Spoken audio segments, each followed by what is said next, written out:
Hello students, welcome to magnet brains. मैं रूपाली वर्मा। आप सभी के एग्ज़ाम्स आने वाले हैं, बहुत परेशान हैं आप लोग। क्यों? क्योंकि इस बार आपका टोटली एग्ज़ाम जो है वो सब्जेक्टिव वे से हो रहा है। तो जैसे कि इस सब्जेक्टिव वे पे हमने आपको जो आपके चैप्टर्स आ रहे थे आपके क्षितिज और कृतिका बुक के, उसके कुछ पैटर्न्स हम आपके लिए लेकर आए। हमने आपको समझाया कि किस किस तरीके से क्वेश्चन पूछे जाएंगे और आप कैसे कैसे इनके आंसर्स दे सकते हो। तो वो तो हमने आपको बता दिया। अब इसी तरीके से आपका व्याकरण आता है। अब व्याकरण में आपको फॉर्मेट का पता होना बहुत ज़रूरी होता है। अब जो आज हम आपके लिए लेकर आए, जैसे आप देख रहे हो, मोस्ट इम्पॉर्टेंट क्वेश्चन है ये आपके क्लास 10th ए के हैं। ध्यान रखिएगा, 10th ए यानी कि कोर्स ए का जो व्याकरण पोर्शन है वो। अब व्याकरण पोर्शन में आपके पास क्या क्या है? आपके पास अनुच्छेद हैं, पत्र हैं, फिर आपके पास विज्ञापन है और संदेश है। इन सभी के फॉर्मेट हम आपको पहले भी समझा चुके हैं, लेकिन आज हम आपके लिए ये फिर से लेकर आए हैं ताकि आपको समझ में आए चीज़ों को। हम ये नहीं कह रहे कि जो हम ये क्वेश्चंस लेकर आए हैं ये आपके एग्ज़ाम में आएंगे, लेकिन यहाँ पर हम ये कोशिश कर रहे हैं कि जितने आपसे लमसम पिछले कुछ ईयर्स में पूछे गए हैं उनमें से कुछ हम आपके लिए निकाल के लेकर आए हैं। इनके फॉर्मेट को समझिए। मेन है फॉर्मेट, उसके अंदर का मटेरियल ध्यान रखना है, वर्ड लिमिट्स याद रखनी है, किन किन की कितनी कितनी वर्ड लिमिट है। हर क्वेश्चन के साथ वर्ड लिमिट दी रहेगी, तो वर्ड लिमिट का भी ध्यान रखना है।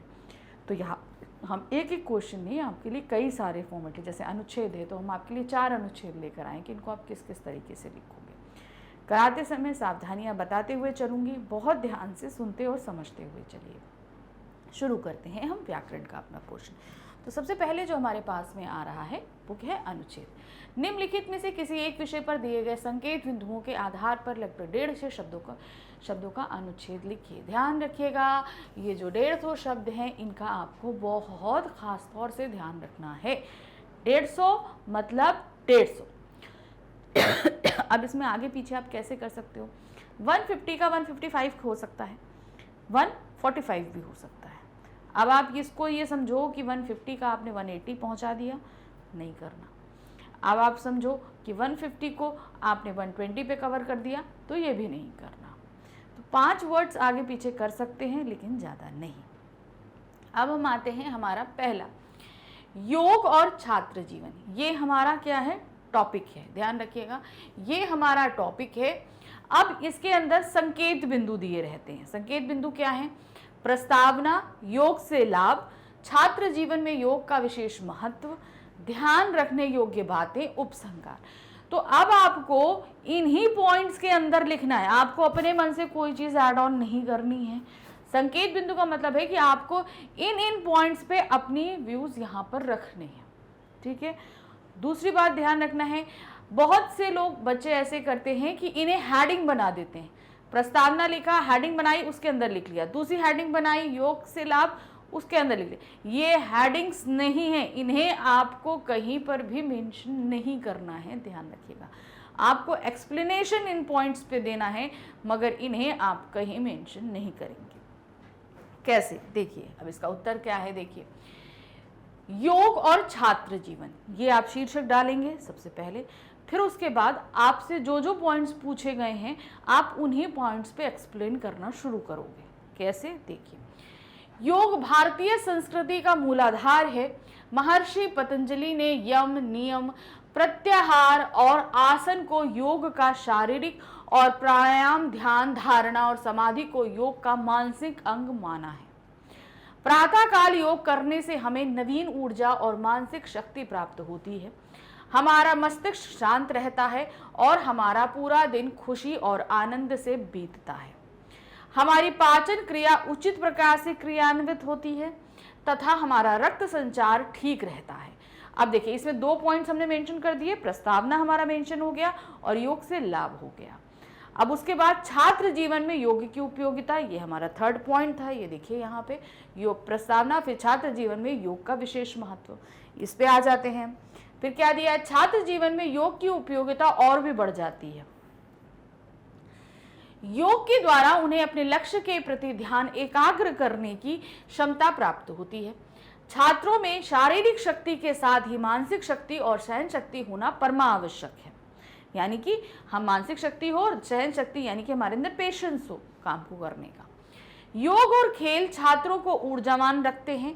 सुबह सुबह योग का नियमित अभ्यास हमें कई शारीरिक और मानसिक रोगों से दूर रखता है। योग मुद्रा या आसन छात्रों के शरीर और दिमाग को तेज करते हैं। आजकल छात्रों के ऊपर कई गतिविधियों में स्वयं को सिद्ध करने का मानसिक दबाव और तनाव होता है। योग उसे नियंत्रित रखने में भी सहायक होता है। योग नकारात्मक विचारों को नियंत्रित करता है। यह बच्चों को प्रकृति से भी जोड़ता है। छात्रों को अपनी क्षमताओं से अधिक आसन और प्राणायाम आदि नहीं करना चाहिए। निष्कर्ष रूप से छात्र योग द्वारा श्रेष्ठ जीवन का आचरण करके एक आदर्श मानव बन सकते हैं। हमारी शिक्षा का भी यही उद्देश्य है। तो अब आपने देखा कि हमारे पास ये जितने पॉइंट्स दिए, अगर 3 पॉइंट्स दिए हैं, मान लीजिए 3 संकेत बिंदु दिए हैं, तो अब आप क्या करोगे, 3 संकेत बिंदु में कम से कम 4-4 लाइन्स आप दोगे। अब इसमें जैसे कितना था, 6 पॉइंट्स दिए थे, 6 संकेत बिंदु दिए थे, तो अब हमने क्या किया, इसी को हमने हर पॉइंट्स में हमने 2-2 लाइन्स में एक्सप्लेन कर दिया। तो इसी तरीके से आपको वाइफोपेट करके चलना है कि कहीं अगर आपको कोई प्रॉब्लम आ रही है, मान लीजिए पॉइंट के हिसाब से आप लाइन को डिवाइड कर दोगे। अब कैसे करोगे, सबसे पहले तो आपको देखना हो कि आपकी हैंड राइटिंग के अकॉर्डिंग एक लाइन में आप कितने वर्ड्स लिख पा रहे हो। उसी के हिसाब से आप इसको डिवाइड कर देना कि एक पॉइंट पे हम कितना एक्सप्लेनेशन देंगे। एक पॉइंट पे हम 4 लाइन दे सकते हैं, 5 दे सकते हैं या 3 दे सकते हैं, ये आपको डिसाइड करना होगा।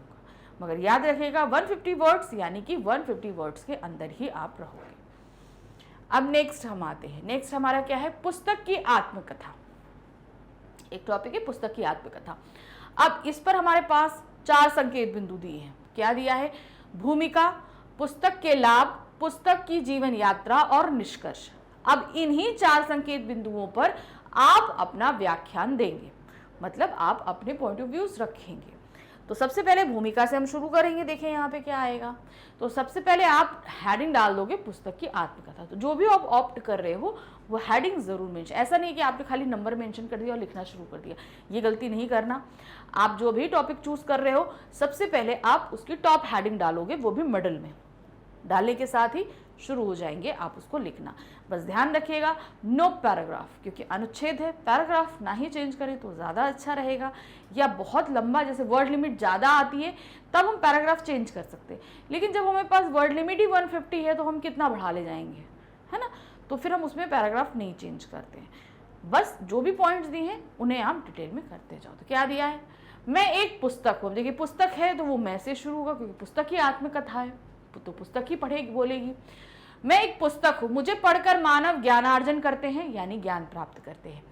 मैं सबकी सच्ची साथी, ज्ञान का अथाह सागर और शिक्षा तथा मनोरंजन का उत्तम साधन हूँ। मेरा उपयोग ज्ञान को संरक्षित करने के लिए किया जाता है।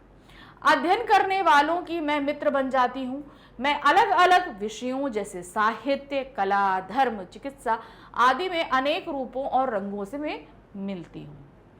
आज मैं आपको जिस रूप में दिखाई देती हूँ, मेरा प्रारंभिक रूप इससे बहुत भिन्न था। यानी कि पहले वो कैसी थी, प्रारंभ में गुरु अपने शिष्यों को मौखिक ज्ञान देते थे। उस समय तक कागज का आविष्कार नहीं हुआ था, अतः ज्ञान को संरक्षित करने के लिए उसे लिपिबद्ध करके सर्वप्रथम भोजपत्रों पर लिखा गया। हमारा अति प्राचीन साहित्य भोजपत्रों और ताड़पत्रों पर ही उपलब्ध है। बाद में मुझे बनाने के लिए घास, फूस, लकड़ी और बांस को कूट पीस कर गलाया गया। उसकी लुगदी तैयार करके मशीनों के नीचे दबाकर कागज का आविष्कार हुआ। उपलब्ध ज्ञान को प्रेस में मुद्रण यंत्रों की सहायता से कागज पर छापा जाता है। फिर जल्द बनाने वाले उन कागजों को काटकर, सिलकर, चिपकाकर और आकर्षक जल्द से सजाकर मेरा अर्थात पुस्तक का रूप संवारते हैं। मेरा मूल्य निर्धारण करके मुझे दुकानों में पहुंचाया जाता है, जहां से मैं तुम लोगों तक पहुंचती हूं। मैं चाहती हूं कि कोई मुझे फाड़े नहीं, बल्कि घर की किसी अलमारी में व्यवस्थित ढंग से रखे और मेरा अधिक से अधिक उपयोग हो। जो मेरा आदर सम्मान करता है उसे मैं विद्वता के उच्च शिखर पर पहुंचा देती हूँ। तो यही पुस्तक की आत्मकथा थी। तो पुस्तक कैसे निर्मित हुई, क्या हुआ, प्राचीन काल में क्या था, सभी कुछ हमने बताया। तो जो पॉइंट्स हैं उसी के अंतर्गत हमने इसको एक्सप्लेन किया। अब एक और अनुच्छेद लेते हैं। टॉपिक क्या है देखिए, देश निर्माण में युवा वर्ग की भूमिका, यानी कि अर्थात आप लोगों की भूमिका, देश के निर्माण में आप लोगों की क्या भूमिका रहेगी। तो अब इसके अंदर जो पॉइंट्स दिए हैं उन्हें ध्यान से देखिए, संकेत बिंदु जो हमें दिए जा रहे हैं जिनके अंदर हमें अपना ये पूरा अनुच्छेद एक्सप्लेन करना है। क्या है, देश की अनमोल पूंजी युवा शक्ति, पहला पॉइंट। दूसरा, युवा वर्ग में भटकाव की स्थिति, यानी कि कितनी जल्दी हम लोग किसी दूसरे रास्तों पर भटक जाते हैं, गलत रास्तों पे चले जाते हैं वो। तीसरा है राजनीतिक दलों द्वारा युवाओं का शोषण, किस तरीके से राजनीतिक दल युवाओं का गलत फायदा उठाते हैं। युवाओं को उचित शिक्षा दिशा निर्देश आवश्यक है, उनको सही निर्देशन देना, यानी कि वो किस जगह पर जाएं, कैसे कार्य करें, ये जरूरी है। फिर एंड वाला हमारा है फिफ्थ, निष्कर्ष।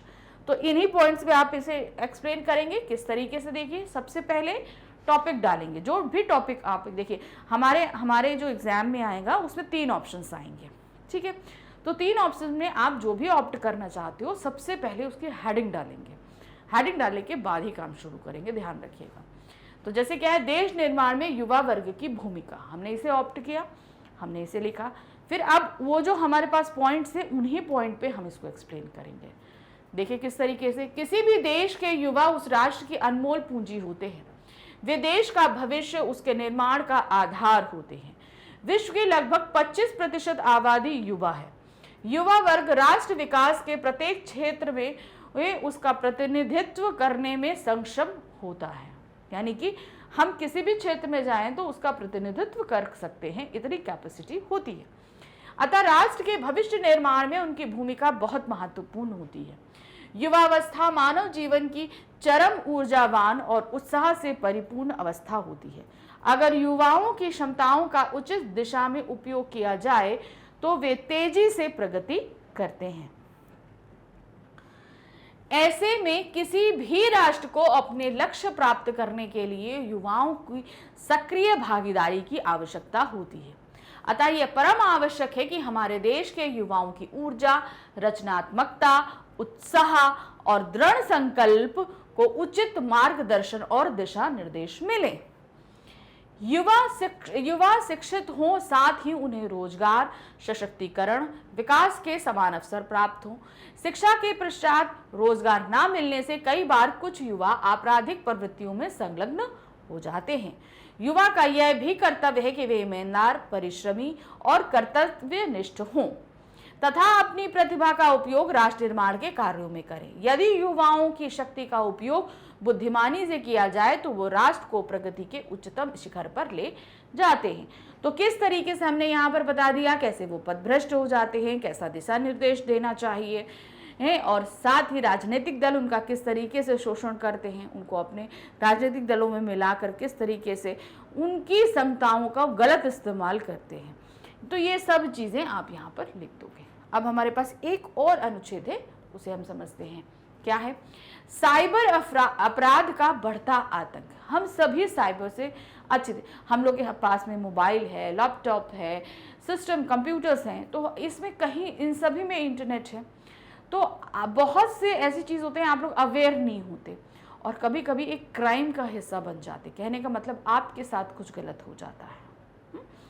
तो अब ये जो बढ़ रहा है इसके ऊपर तो क्या दिया है, साइबर अपराध का बढ़ता आतंक। अब इसके अंदर पॉइंट क्या दिए गए हैं, साइबर अपराध क्या है, सबसे पहले आप ये समझाओगे। नेक्स्ट है हैकिंग में मददगार उपकरण, यानी कि जो हैकिंग होती है, हम जैसे बोलते हैं अकाउंट हैक हो गया, उसमें से सारे पैसे निकाल लिए गए, तो अब ये हैकिंग में मददगार उपकरण कौन कौन से होते हैं। फिर साइबर अपराध से होने वाली आर्थिक हानि एवं अन्य दुष्प्रभाव, यानी कि इनसे क्या हानियां होती है और इनके दुष्प्रभाव क्या होते हैं। साइबर अपराध रोकने के उपाय, इनको कैसे रोका जा सकता है, और अंत में निष्कर्ष। तो इन्हीं पॉइंट्स पे आप इसको एक्सप्लेन करोगे। कैसे, देखिए फिर से वही, सबसे पहले शीर्षक देंगे, साइबर अपराध का बढ़ता आतंक। क्या है, इंटरनेट में जहां मानव को अनेक सुविधाएं दी हैं, वहीं उसे साइबर अपराध जैसा आतंक का सामना भी करना पड़ रहा है। साइबर अपराधी कंप्यूटर वायरस के माध्यम से इंटरनेट से जुड़े हुए कंप्यूटर में संचित सूचनाओं, आंकड़ों और प्रोग्रामों को प्राप्त कर उन्हें नष्ट कर देते हैं तथा उनका दुरुपयोग करते हैं। तो ये हो गया साइबर क्राइम, यानी कि वायरस के थ्रू वो कंप्यूटर में घुसते हैं और वहां जितनी सूचनाएं वगैरह होती हैं उन्हें या तो नष्ट करते हैं या अपने फायदे के लिए इस्तेमाल करते हैं। साइबर अपराध के क्षेत्र में किए गए अध्ययनों से यह पता चलता है कि हैकिंग में अधिकतर घटनाएं पूर्व कर्मचारियों के सहयोग से होती है, मतलब पहले जो कर्मचारी रह चुके हों उनके सहयोग से, यानी कि हैकिंग में उपयुक्त उपकरण वही हैकरों को कंपनी के आंकड़ा कोष तक पहुंचा देते हैं और इसके बाद पासवर्ड, क्रेडिट कार्ड नंबर आदि को चुरा लेना या महत्वपूर्ण आंकड़ों को नष्ट कर देना मामूली बात होती है। यानी कि कोई पहले का कर्मचारी हो, उसको बहला फुसला के जो है वो कोई ऐसी जानकारी इस्तेमाल कर लेते हैं जिससे वो मेन कंप्यूटर तक पहुंच जाते हैं और फिर वहां जब पहुंच गए तो वहां से सारी जानकारी हासिल करना उनके लिए बहुत आसान हो जाता है। इंटरनेट पर ऐसी अनेक वेबसाइट उपलब्ध हैं जो ऐसे डिजिटल उपकरण उपलब्ध कराती है जो हैकिंग में मददगार हों। इन उपकरणों की सहायता से दूसरे के कंप्यूटरों को जाम किया जा सकता है या उन्हें अपने नियंत्रण में लिया जा सकता है। साइबर अपराध के माध्यम से आम आदमी से लेकर बड़ी बड़ी कंपनियों तक को कई बार बहुत अधिक आर्थिक नुकसान झेलना पड़ता है। कुछ वर्ष पूर्व अमेरिका में साइबर अपराधियों ने मेलिसा नामक वायरस इंटरनेट पर फैलाकर ईमेल कंपनियों को $8 करोड़ का नुकसान पहुंचाया। अब देखिए, अगर साइबर क्राइम से रिलेटेड आपके पास कोई नॉलेज है तो आप इस तरीके से वहां पे शेयर भी कर सकते हैं। साइबर अपराधियों पर नकेल कसने के भारत समेत 9 एशियाई देशों ने वर्ष 2003 में एक सहयोग समझौता किया। इन देशों के बीच सूचना के आदान प्रदान हेतु वर्चुअल प्राइवेट नेटवर्क नामक प्रणाली विकसित की गई। विश्व के अन्य देशों के बीच भी इसी प्रकार के सहयोग की आवश्यकता है। इंटरपोल भी साइबर अपराधों की रोकथाम हेतु कार्य कर रहा है। तो इस तरीके से हम सारे पॉइंट एक एक करके समझा देंगे, क्या है साइबर क्राइम, इससे क्या क्या दुष्प्रभाव पड़ते हैं, सभी कुछ हमने इसके अंदर डिटेलिंग से समझा दिया। अब जो हमारे सामने व्याकरण लेखन सेक्शन में दूसरा प्रश्न आता है वो है पत्र लेखन। पत्र को लिखना। पत्र आपके पास औपचारिक और अनौपचारिक दोनों ही पत्र हैं।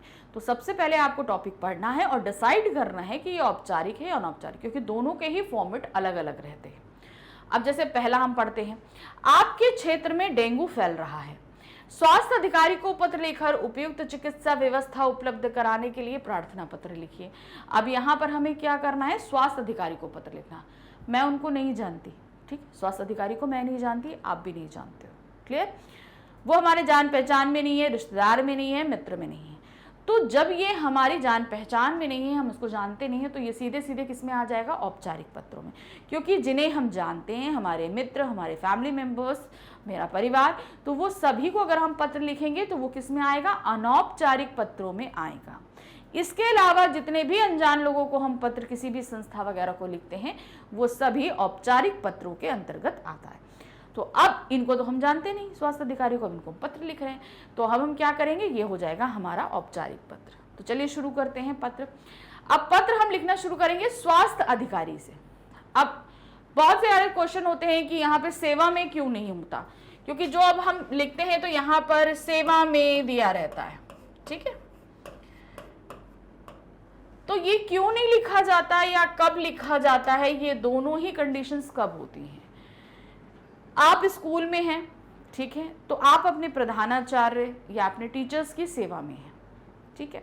हम किसी कंपनी में काम कर रहे हैं, कहीं काम कर रहे हैं, तब इन दो कंडीशन में हम सेवा में लिखते हैं। लेकिन अभी हम स्वास्थ्य अधिकारी की सेवा में तो नहीं है ना, हम उनके लिए काम नहीं करते ना, वो हमारे लिए काम करते हैं, मतलब इनडायरेक्टली करते हैं, ओके। हम उनकी सेवा में नहीं है, इसलिए हम यहाँ पे सेवा में नहीं लिखेंगे, ये ध्यान रखिएगा।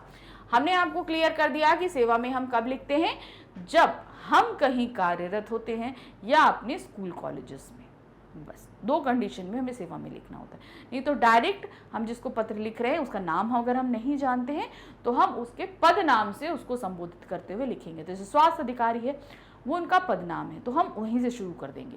स्वास्थ्य अधिकारी, दिल्ली नगर निगम, पश्चिमी क्षेत्र, दिल्ली। दिनांक डाल देंगे उसी के बाद, जिसको हमने पत्र लिखा उसको, जिसको हम पत्र लिख रहे हैं वो सबसे पहले आएंगे, फिर उसके बाद डेट आएगा, औपचारिक पत्र है तो विषय जरूर आएगा। विषय क्या है? उपयुक्त चिकित्सा व्यवस्था उपलब्ध कराने हेतु, ये विषय हो गया। अब जब हम शुरू करेंगे तो हम सम्माननीय शब्दों या महोदय, मान्यवर जैसे शब्दों के साथ इस्तेमाल करने शुरू करेंगे। महोदय, इस पत्र के माध्यम से मैं आपका ध्यान सुभाष नगर क्षेत्र में फैले डेंगू बुखार की ओर आकर्षित करना चाहता हूं। पूरे इलाके में डेंगू का भयंकर प्रकोप है। घर घर में इसके मरीज हैं, लेकिन जिला अस्पताल में पर्याप्त चिकित्सा सुविधाओं का अभाव है, जिसके कारण लोगों को निजी अस्पतालों में इलाज कराना पड़ रहा है। निजी अस्पताल वाले ब्लड के जंबो पैक के नाम पर लोगों को लूट रहे हैं।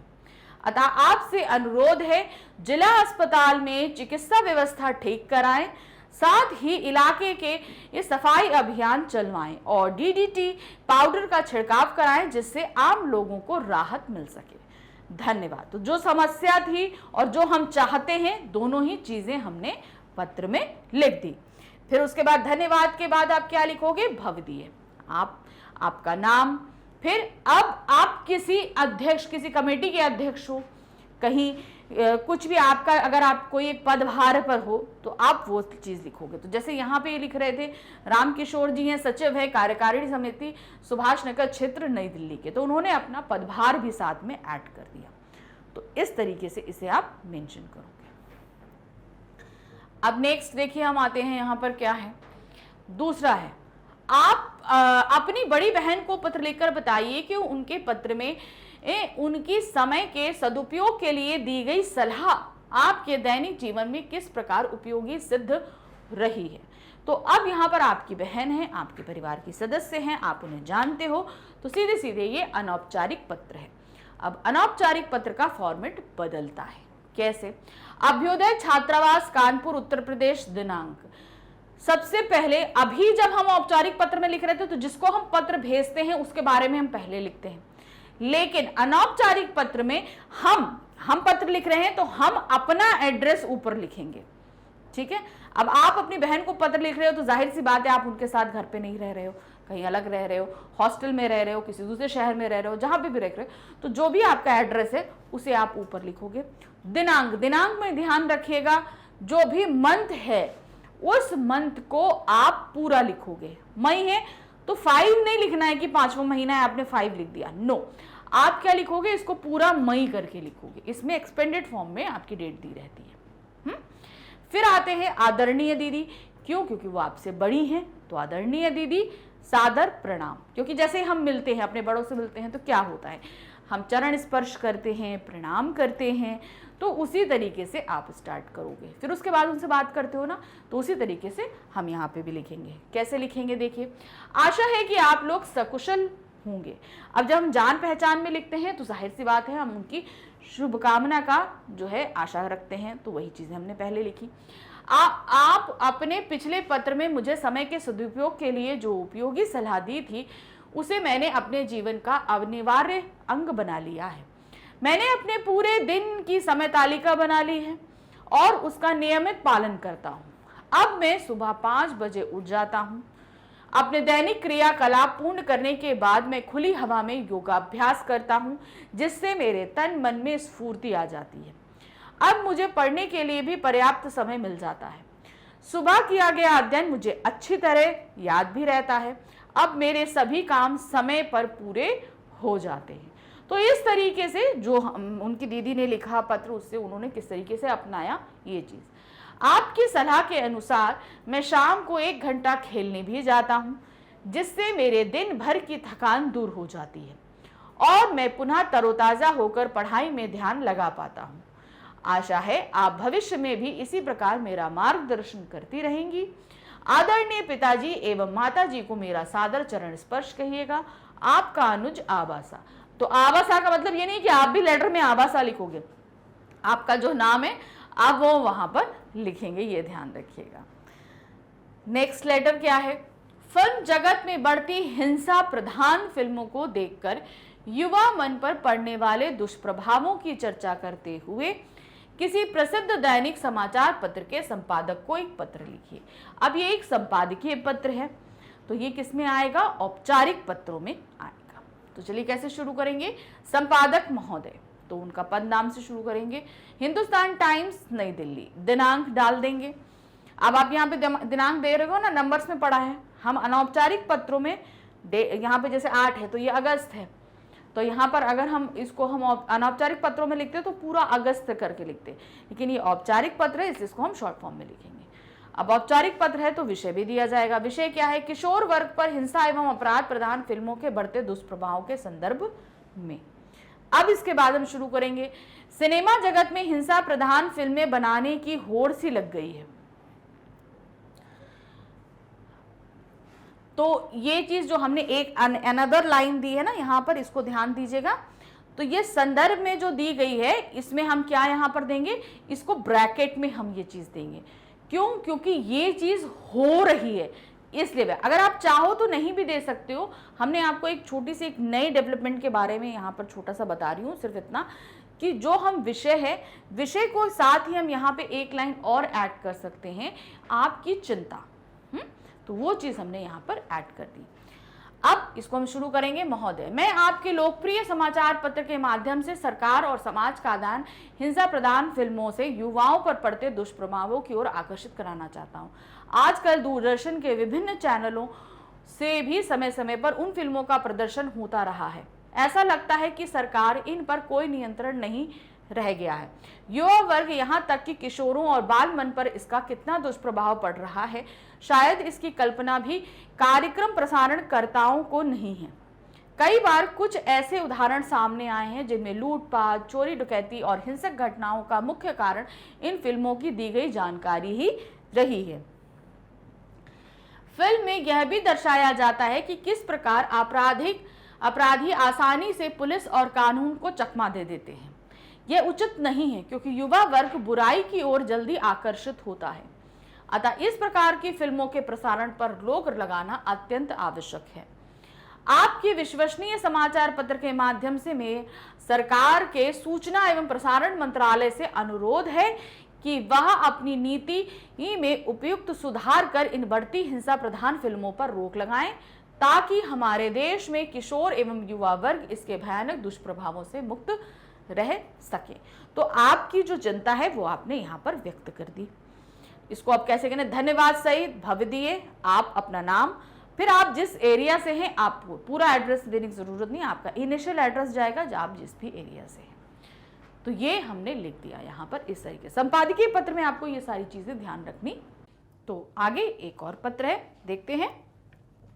पत्र हमारा 4th है। आप अपने आसपास अनेक निरक्षर बच्चों को घूमते हुए देखकर उन्हें साक्षर बनाने का प्रयास कर रहे हैं। अपने इस सराहनीय कार्य की जानकारी देते हुए अपने मित्र को एक पत्र लिखिए। अब देखिए, अपने मित्र को पत्र लिखना है, हम उनको जानते हैं, तो ये किस में आ जाएगा? अनौपचारिक पत्र में। तो अनौपचारिक पत्र का फॉर्मेट बदल जाएगा। तो क्या है, सबसे पहले आप अपना एड्रेस देंगे, 203 कमला नगर, उत्तर प्रदेश। ये देने के बाद आप दिनांक डालेंगे। प्रिय मित्र अभिनव, सादर नमस्ते। तो जो भी आपके मित्र का नाम है, जिसको भी आप लिखना चाहते हो वो लिख देंगे। फिर उसके बाद शुरू करेंगे कैसे, मैं यहाँ सकुशल हूँ और अपनी कुशलता की कामना करता हूँ। तुम भी आजकल अपनी परीक्षा की समाप्ति के बाद ग्रीष्मावकाश का आनंद ले रहे होगे। मित्र, तुमने अपने पिछले पत्र में इस वर्ष के मेरे ग्रीष्मावकाश के कार्यक्रम के विषय में पूछा था, यानी कि इस साल की गर्मियों की छुट्टी में तुम क्या करोगे। मित्र, मैं इस ग्रीष्मावकाश में अपने निवास स्थान के निकट बसी मजदूरों की बस्ती के निरक्षर बच्चों को पढ़ाने का कार्यक्रम शुरू किया है। इसी उद्देश्य से मैंने पहले बस्ती के घर घर जाकर बच्चों के माता पिता से बात की और उन्हें सायंकालीन कक्षाओं में अपने बच्चों को पढ़ने भेजने के लिए तैयार किया।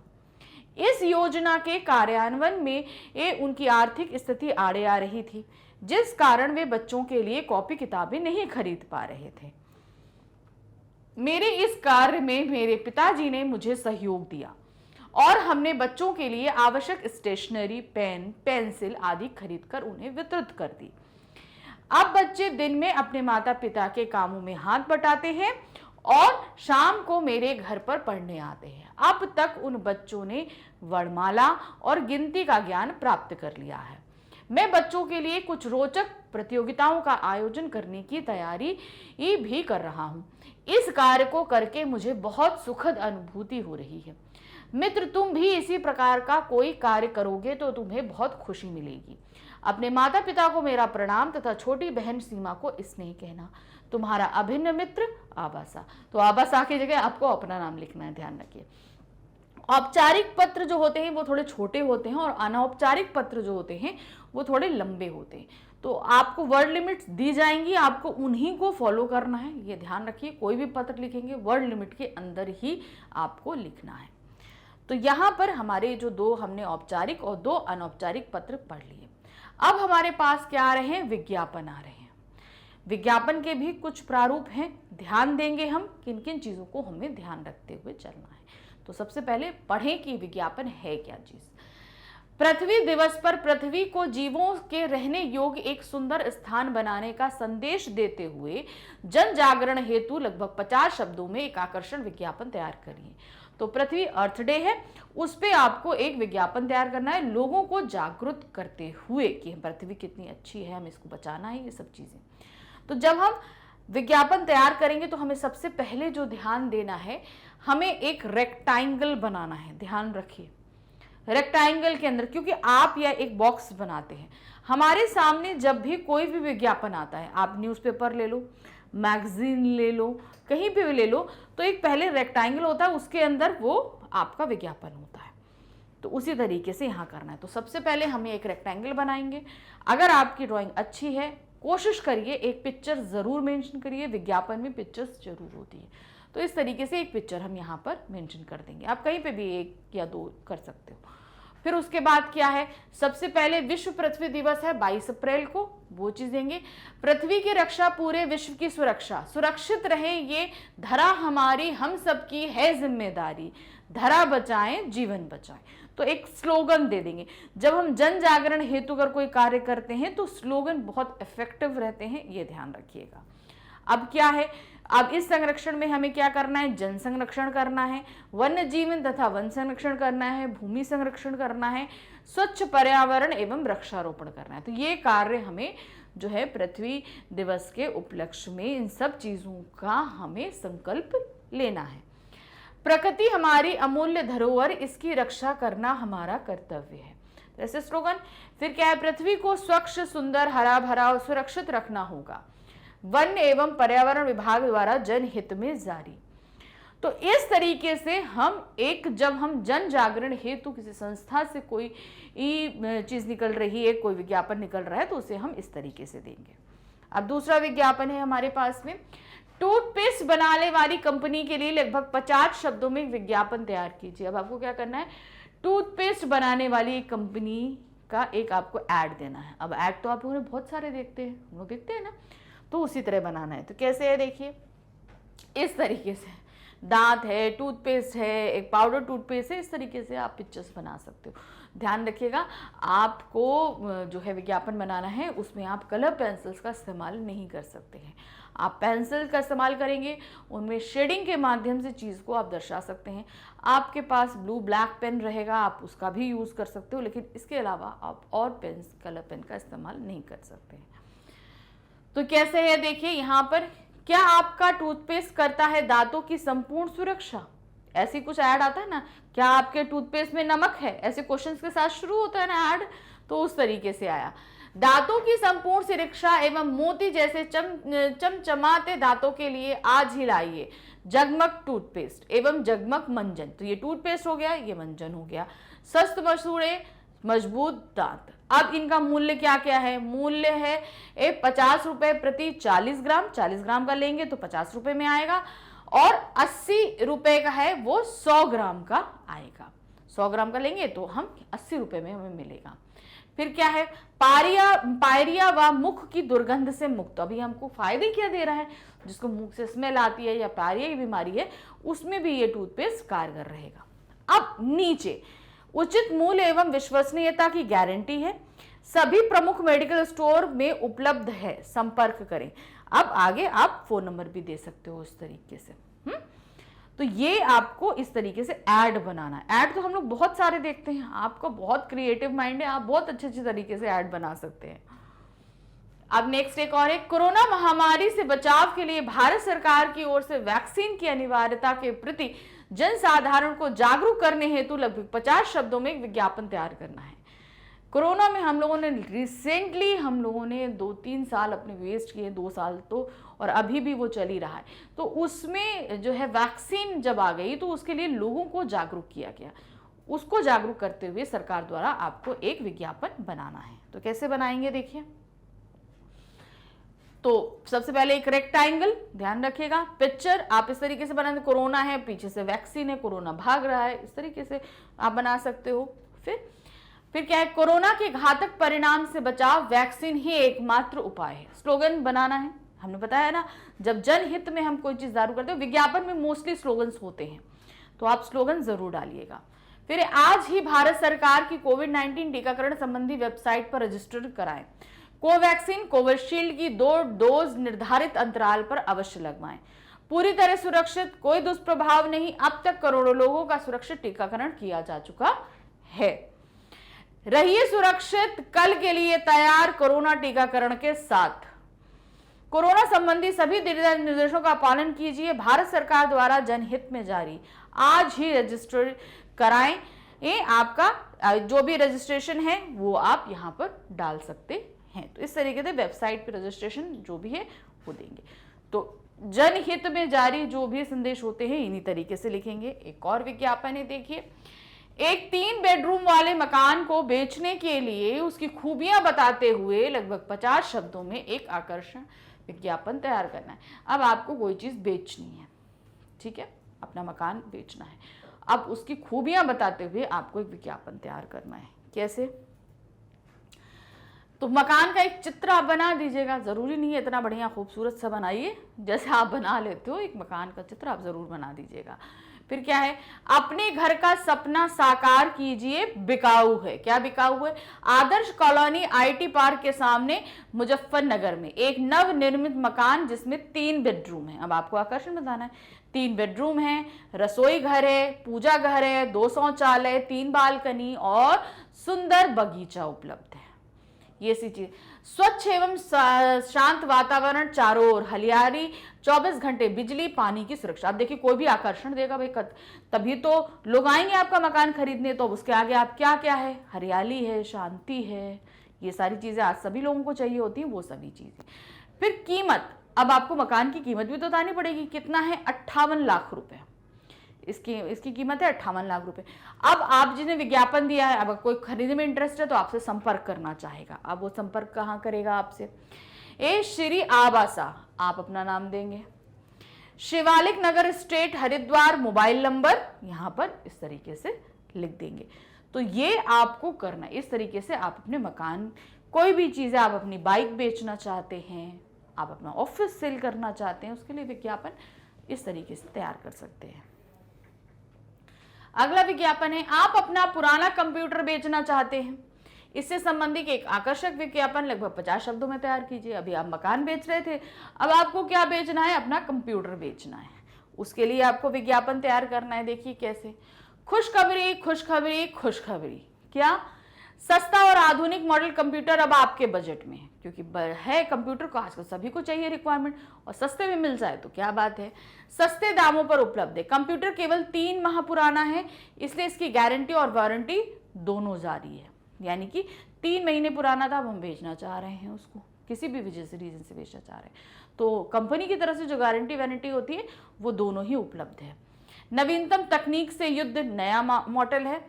4GB रैम है, 20GH इंटेल कोर प्रोसेसर है, 2 TB हाई हार्ड डिस्क है। तो स्पेस आपने बता दिया, कोर बता दिया, ये सभी चीजें आपने बता दी। फिर क्या है, अब आपने ये इस तरीके से एक पिक्चर कंप्यूटर की बना दो। फिर आपसे संपर्क कहाँ करेगा? तो आप अपना नाम, एड्रेस और मोबाइल नंबर आप नीचे दे देंगे। इच्छुक व्यक्ति संपर्क करें, C21 मॉडल टाउन, नई दिल्ली, मोबाइल नंबर। तो इस तरीके से आपको ये करना है। अब देखें आगे का विज्ञापन भाई क्या है। आकाश कोचिंग सेंटर में कक्षा 10 के विद्यार्थियों को गणित पढ़ाने हेतु एक योग्य शिक्षक की आवश्यकता है। उसके लिए लगभग 50 शब्दों में एक विज्ञापन तैयार कीजिए। अब क्या है यहाँ पर, एक जो है व्यक्ति चाहिए, शिक्षक चाहिए, तो उसको आपको एक लगाना है। तो अब इसमें उनका अनुभव उनका होना चाहिए, कि शैक्षणिक योग्यताएं होनी चाहिए, सभी कुछ आपको मेंशन करना पड़ेगा। तो क्या दिया है, आवश्यकता है। अब जब हम ऐसी कोई विज्ञापन देते हैं जिनमें हम कोई वैकेंसी निकाल रहे हैं, जैसे कोई चपरासी है, टीचर है, आपका गार्ड है, कोई भी निकाल, तो उसमें सबसे पहले हमें इस तरीके से डालना पड़ता है, आवश्यकता है। किसकी आवश्यकता है, एक योग्य अनुभवी गणित शिक्षक की। शैक्षिक योग्यता संबंधित विषय में MSc B.Ed, ठीक है, जो भी संबंधित विषय यानी कि गणित में है तो गणित में होना चाहिए। फिर कार्यानुभव, यानी कि उन्होंने कहीं पे कार्य किया हो।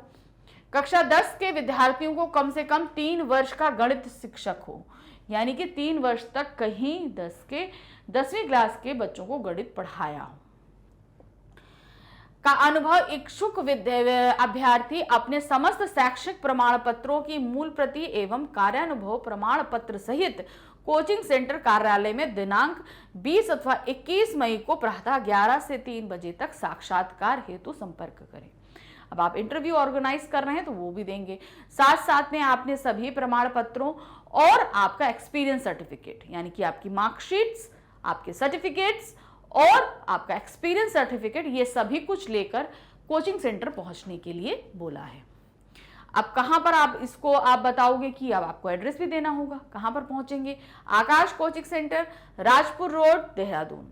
संपर्क करें, मोबाइल नंबर, तो मोबाइल नंबर आजकल देना बहुत जरूरी होता है, तो इसे आपको जरूर मेंशन करना है।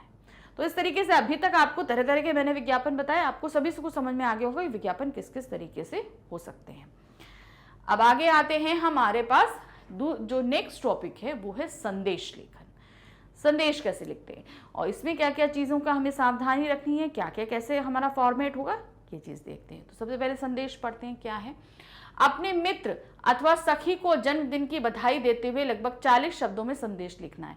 यानी क्यों, आपको अपने फ्रेंड को क्या देना है, बर्थडे विश करते हुए एक संदेश लिखना है। कैसे लिखेंगे देखिए, अब ये एक बधाई संदेश है, तो जो भी संदेश हम लिखते हैं, शोक संदेश, बधाई संदेश, वो सब कुछ, तो सबसे पहले हम ये बधाई संदेश है, जो भी डेट है, समय है, वो डालेंगे, किसको कर रहे हैं उसका नाम डालेंगे।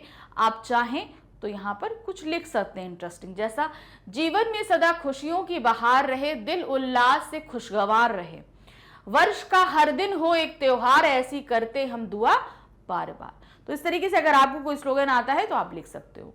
जन्मदिन की असंख्य शुभकामनाएं मित्र या सखी, तो आप मित्र हो या सखी जिसको भी लिख रहे हो, स्लैश करने की जरूरत नहीं है, आप एक नाम डालोगे। ईश्वर तुम्हें स्वास्थ्य, समृद्धि, वैभव, ज्ञान, यश एवं प्रसिद्धि प्रदान करे। आने वाला प्रत्येक नया दिन तुम्हारे जीवन में अनेक खुशियां और अपार सफलताएं लेकर आए।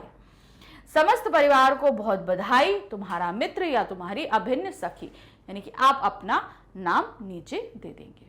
तो ध्यान इसमें आपको क्या रखना है, इसको आप फिर एक रेक्टेंगल बॉक्स में सबसे पहले लिखोगे। जो भी संदेश है, बधाई संदेश, शुभकामना संदेश और जो भी है, आपको यहाँ ऊपर देना होगा। डेट, समय आप डालेंगे, फिर जिसको आप लिख रहे हो अगर वो जरूरी है तो वहां पर लिखोगे, नहीं तो नीचे अपना नाम आप जरूर देंगे। आगे और देखते हैं बधाई संदेश क्या है। अपने मित्र को वार्षिक परीक्षा में प्रथम श्रेणी में पास होने का पर शुभकामना संदेश लिखिए। अब ये क्या है, हमारा शुभकामना संदेश है, तो इसको कैसे लिखेंगे देखिए। सबसे पहले रेक्टेंगल बॉक्स देंगे, शुभकामना संदेश लिखेंगे, दिनांक लिखेंगे, जो भी समय पर आप संदेश लिख रहे हैं वो समय लिखेंगे। फिर प्रिय मित्र, आप अपने मित्र को दे रहे हो, प्रिय मित्र रमेश, सुरेश, महेश, जो भी नाम आपके मित्र का है वो आप लिखोगे। फिर आपके वार्षिक परीक्षा में प्रथम श्रेणी में पास होने पर कुछ पंक्तियों द्वारा शुभकामनाएं भेज रहा हूं। फिर से कुछ पंक्तियां लिख सकते हैं, भाई शेर व शायरी जानते हैं तो आप आराम से लिख सकते हैं। क्या, दुआ है कि कामयाबी के हर शिखर पर आपका ही नाम होगा, आपके हर कदम पर दुनिया का सलाम होगा, आप जिंदगी की हर परीक्षा में सफल हो, शुभकामनाओं सहित आपका मित्र राहुल। तो इस तरीके से देंगे। तो इसमें देखिए आप कॉमन चीज क्या चल रही है, रेक्टेंगल बॉक्स, जो संदेश है ऊपर, दिनांक, समय और जिसे आप लिख रहे हो वो, और एंड में आप अपना नाम जरूर दे रहे हैं।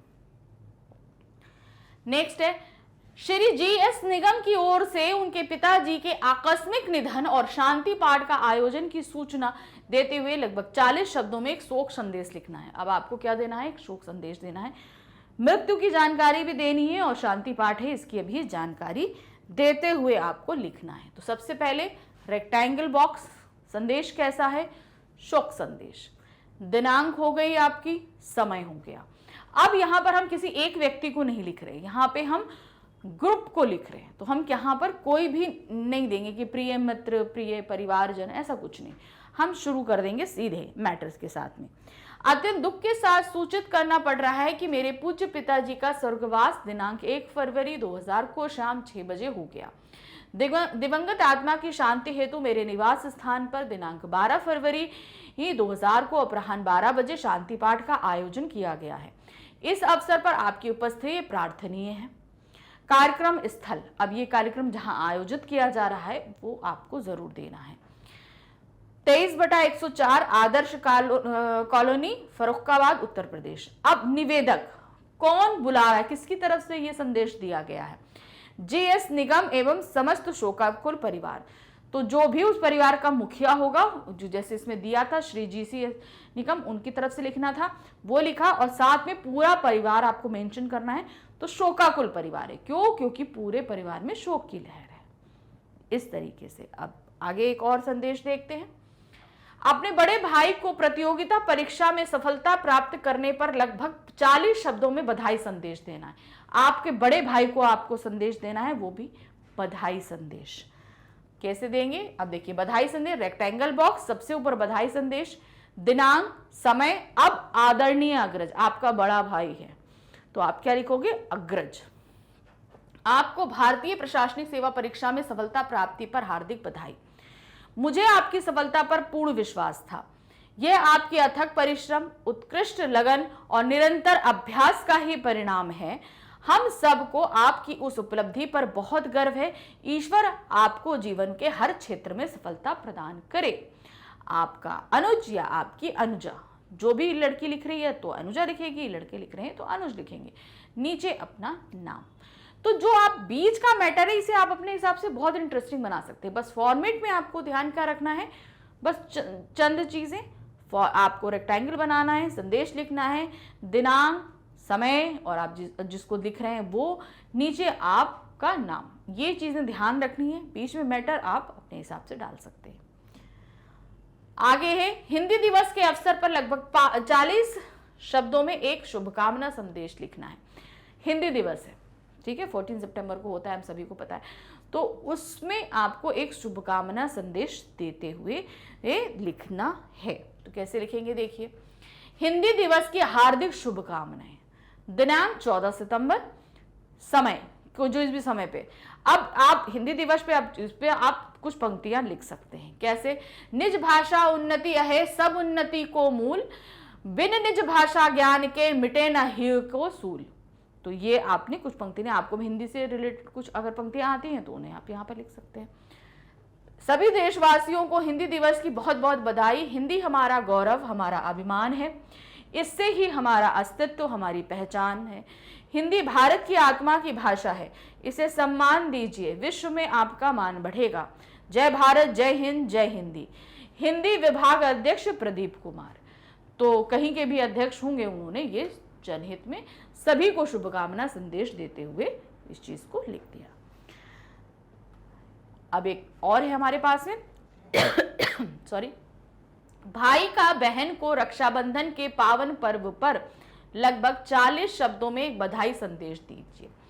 अब रक्षाबंधन भाई बहन का होता है तो आपको विशिष्ट करते हुए आपको लिखना है। यहाँ पर सबसे पहले वही रेक्टेंगल देंगे। अब यहाँ पर बधाई संदेश है वो देना है, दिनांक, समय। अब किसको दे रहा है? एक भाई बहन को दे रहा है, तो प्रिय बहन। यूं तो बहन का प्यार किसी दुआ से कम नहीं होता, वे चाहे पास रहे या दूर, लेकिन उनका प्यार कभी कम नहीं होता, बल्कि मेरी रोली, चावल और कलाई पर बंधी राखी उस रिश्ते को और मजबूत करती जाती है। रक्षाबंधन के अवसर पर हमेशा साथ देने का वादा करता हूं। रक्षाबंधन के ढेरों शुभकामनाएं, तुम्हारा भाई प्रदीप। तो इस तरीके से आप लिख दोगे। तो यहाँ पर आपको जो सभी आपने संदेश में देखा होगा उन कॉमन चीजों को आपको ध्यान में रखना है। तो अभी तक आपको आपके जो टर्म टू एग्जाम में जो व्याकरण का लेखन कार्य आ रहा है, सभी के प्रारूप आपको समझ में आ चुके होंगे। हमने बहुत कोशिश करी आपको चीज़ों को समझाने, अलग अलग तरीकों की चीज़ें आपके सामने लेकर आए। जैसे हमारा चैनल है मैग्नेट ब्रेन्स, उसी तरह हिंदी मीडियम स्टूडेंट्स के लिए भी हमारा एक चैनल स्टार्ट हुआ है मैग्नेट ब्रेन्स हिंदी। तो उनके रिलेटेड जितना भी स्टडी मटेरियल है आपको इस चैनल पे मिलेगा, तो उनको बताइए कि वो इस चैनल को सब्सक्राइब करें, तो इनके जितना भी स्टडी मटेरियल है उसमें उनको ये सारी चीज़ें उपलब्ध हो जाएंगी। तो पढ़ाई में जो भी परेशानी हो रही है वो फटाफट यहाँ पर कर सकते हैं। हमारे चैनल के साथ बने रहिए, क्योंकि हम आपकी परीक्षा उपयोगी जितनी भी परेशानियां हैं उनका निराकरण करते ही रहेंगे। तो हर सब्जेक्ट में आपको कहीं ना कहीं जो भी प्रॉब्लम हो रही है वो सभी कुछ आगे मिलती रहेगी। इसीलिए हमारे चैनल को लाइक, सब्सक्राइब, शेयर ज़रूर कीजिएगा। Thank you for watching. Bye bye.